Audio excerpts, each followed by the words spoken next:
આઈપીએલની ટોચની franchise royal Challengers Bengaluru આરસીબીએ આ વર્ષે ચેમ્પિયન બનીને ઇતિહાસ રચ્યો છે। જો કે આ જીતની ઉજવણી દુઃખદ ઘટનામાં ફેરવાઈ ગઈ હતી, જેમાં આરસીબીના વિજય સમારંભ દરમિયાન થયેલી ભાગદોડમાં અનેક લોકોએ જીવ ગુમાવ્યો હતો।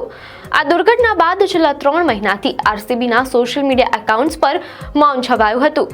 હવે ફ્રેન્ચાઇઝીએ ભાવનાત્મક પોસ્ટ સાથે આ મૌન તોડ્યું છે। પોતાની પ્રથમ પોસ્ટમાં આરસીબીએ આરસીબી કેર્સ નામની નવી પહેલની જાહેરાત કરી છે। ફ્રેન્ચાઇઝીએ લખ્યું છે કે આ મૌન ગેરહાજરી નહોતી, તે શોક હતો। 4 જૂને બધું બદલી નાખ્યું। તે દિવસે અમારા હૃદય તૂટી ગયા અને ત્યારથી આ મૌન અમારા માટે શોક સાંભળવા અને શીખવાનો માર્ગ બની ગયો છે।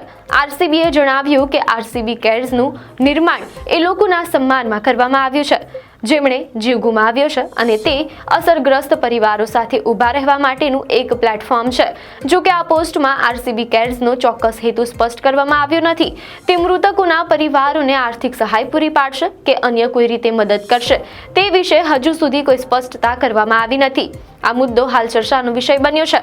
આરસીબીએ આ પોસ્ટના અંતે લખ્યું છે કે તેઓ આજે ઉજવણી માટે નહીં, પરંતુ તેમના ચાહકો સાથે ઊભા રહેવા અને સાથે મળીને આગળ વધવા માટે પાછા ફર્યા છે અને તેઓ હંમેશા કર્ણાટકનું ગૌરવ બની રહેશે। આવી જ વાયરલ ન્યૂઝ અપડેટ માટે ધ લોકસત્તા પેજને ફોલો કરો।